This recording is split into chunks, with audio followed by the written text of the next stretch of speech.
कि आप जो है एनडीए गठबंधन का साथ छोड़िए और इंडिया गठबंधन में शामिल हो, ताकि देश के संविधान को, लोकतंत्र को मजबूत किया जा सके। लोग ज़रूर इस प्रयास में रहेंगे कि सरकार के नाक में नकेल डालकर नियंत्रित किया जाए। निरंकुशता का परिचय नहीं दे सरकार, निरंकुश ढंग से पहले चलाते थे वैसे नहीं चलेगा सदन। राज्य का दर्जा मिलना चाहिए, केंद्र की सरकार दे। हम आर्थिक रूप से पिछड़े हुए हैं और नीतीश जी के इस मांग का समर्थन। आरा लोकसभा सीट से भाकपा माले के नवनिर्वाचित सांसद सुदामा प्रसाद आज मुजफ्फरपुर पहुंचे हैं, जहां इस दौरान भाकपा माले के कार्यकर्ताओं द्वारा उनका भव्य स्वागत किया गया। इस दौरान उन्होंने साफ तौर पे एनडीए सरकार पर निशाना साधते हुए साफ साफ कहा कि अब इस बार जो है तानाशाह की सरकार नहीं चलेगी। तानाशाह बोल रहे हैं और साफ तौर पे कहा है कि 5 साल इस बार अपना कार्यकाल भी पूरा नहीं कर पाएंगे। क्या कुछ कर रहे हैं भाकपा माले के नवनिर्वाचित सांसद सुदामा प्रसाद, पहले आप सुनिए। हाँ, ये आंदोलन की गर्मी है जो यहाँ के किसानों ने, यहाँ के छात्र युवाओं ने, दुकानदारों ने, महाराजी पोखर के गरीबों ने, रिक्शा, टमटम, टेम्पू, ठेला चलाने वाले मेहनत कशों ने जो आंदोलन किया और हर आंदोलन में हम शामिल रहे, मैं समझता हूँ उसी की ये गर्मी है। और यहाँ पर हम जो है सभी लोगों को, सभी साथियों को इस जीत के माने अवसर पर मैं सबको बधाई देना चाहता हूँ। ये जीत जो है मुजफ्फरपुर और भोजपुर दोनों में पूर है, ठीक ना। और मुजफ्फरपुर के साथ हम लोग का रिश्ता कहे कि 40 साल पुराना है। हम लोग यहाँ आते रहे हैं, यहाँ के आंदोलन में, यहाँ के साथियों के हर सुख दुख में शामिल होते रहे हैं। और अभी ये जो जीत मिली, यहाँ से कई साथी जो है हमारे गए थे, शत्रुघ्न साहनी जी, आफ्ताब आलम जी, सूरज सिंह जी, ठीक ना, जितेंद्र यादव जी, आपको छात्र युवा गए थे, फिर प्रोफेसर सुरेश शाह, संजय गुप्ता जी, बहुत सारे साथी गए थे और सब ने एड़ी चोटी का पसीना एक कर दिया जीत हासिल करने के लिए। तो ये जीत सबके नाम और आप लोगों के माध्यम से मैं कॉमरेड विष्णुदेव प्रसाद यादव, जो भाकपा माले स्टेट कमेटी के मेंबर थे, वो भी गए थे पिछले 1 महीने से। वहाँ का चुनाव अभियान संभाला था। आरा विधानसभा क्षेत्र के धोबहा के इलाके में 5 पंचायतों की उनकी जिम्मेवारी थी। बहुत कठिन कठोर मेहनत कर रहे थे, लू की परवाह किए बिना।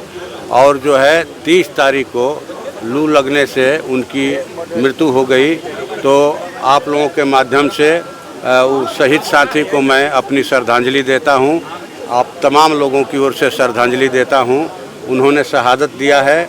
आरा में सामंती कहा जाए कि प्रतिनिधि जो थे वहां के गुरूर में मगरूर थे, अहम में, अहंकार में, घमंड में वो किसी से बात नहीं करते थे, किसी आम आदमी का छुआ पानी नहीं पीते थे, छुआ हुआ माला नहीं पहनते थे और देश के सबसे फिसड्डी सांसद साबित हुए अपने सांसद निधि को खर्च करने में।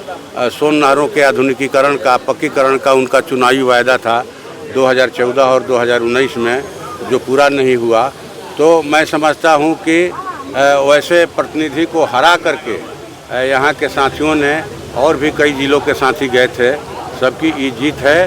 और जो शहादत हुई कॉमरेड विष्णुदेव यादव की, वो शहादत हमारे लिए मायने रखती है। ये जीत उस शहादत की बुनियाद पर माने हासिल हुई है। आप तमाम लोगों को फिर से एक बार मैं बधाई देता हूँ।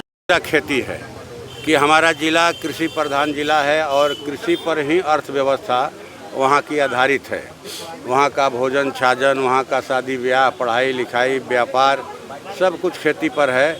तो खेती वहाँ की समृद्ध हो, खेती वहाँ की विकसित हो और किसानों के लिए लाभदायी हो, मैं ये लोकसभा के अंदर प्रयास करूँगा। और बाहर में भी हम इस एजेंडे को लेकर लड़ते रहे हैं।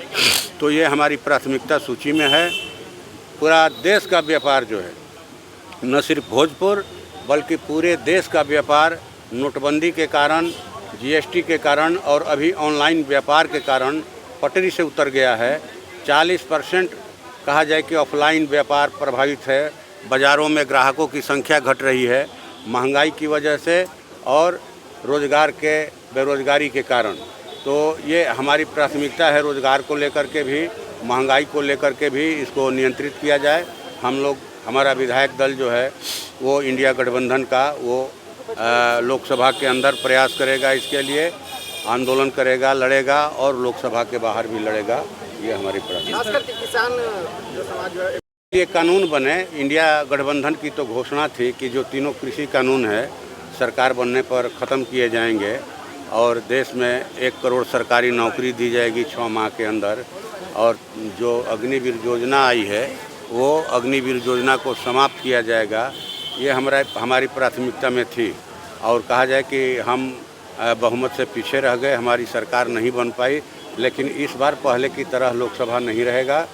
जो मजबूत विपक्ष है इंडिया गठबंधन का, वो सरकार के निरंकुशता पर, सरकार के स्वेच्छाचारिता पर रोक लगाएगा, उनके नाक में नकेल डालकर लोकहित के सवालों को माने हल करने के लिए बाध्य करेगा। नीतीश कुमार इस बार सत्ता में विशेष राज्य दर्जे की मांग करते हैं, क्या लग रहा है कि इस बार ना विशेष राज्य का दर्जा मिलना चाहिए, केंद्र की सरकार दे। हम आर्थिक रूप से पिछड़े हुए हैं और नीतीश जी के इस मांग का समर्थन करते हैं और ये भी उनसे अपील करते हैं कि आप जो है एनडीए गठबंधन का साथ छोड़िए और इंडिया गठबंधन में शामिल हो, ताकि देश के संविधान को, लोकतंत्र को मजबूत किया जा सके, यहाँ की खेती को, यहाँ के रोजगार को, यहाँ के व्यापार को बचाया जा सके। हम लोग अपील करते हैं। क्या लग रहा है कि 5 साल सरकार चलेगी जिस तरह एनसीपी? अब तो देखा जाए, अभी तो कल माननीय प्रधानमंत्री जी और उनका जंबो जेट मंत्रिमंडल जो है शपथ लिया है।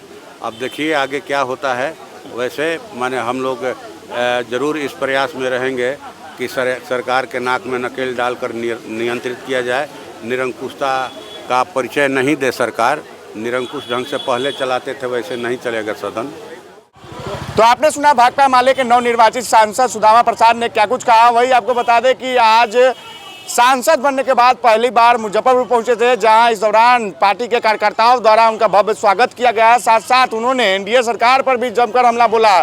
साफ तौर पे कहा कि इस बार एनडीए की जो सरकार है वो अपना कार्यकाल भी पूरा नहीं कर पाएगी। हालांकि देखना होगा कि आगे क्या कुछ। फिलहाल देखते रहिए द मीडिया। धन्यवाद।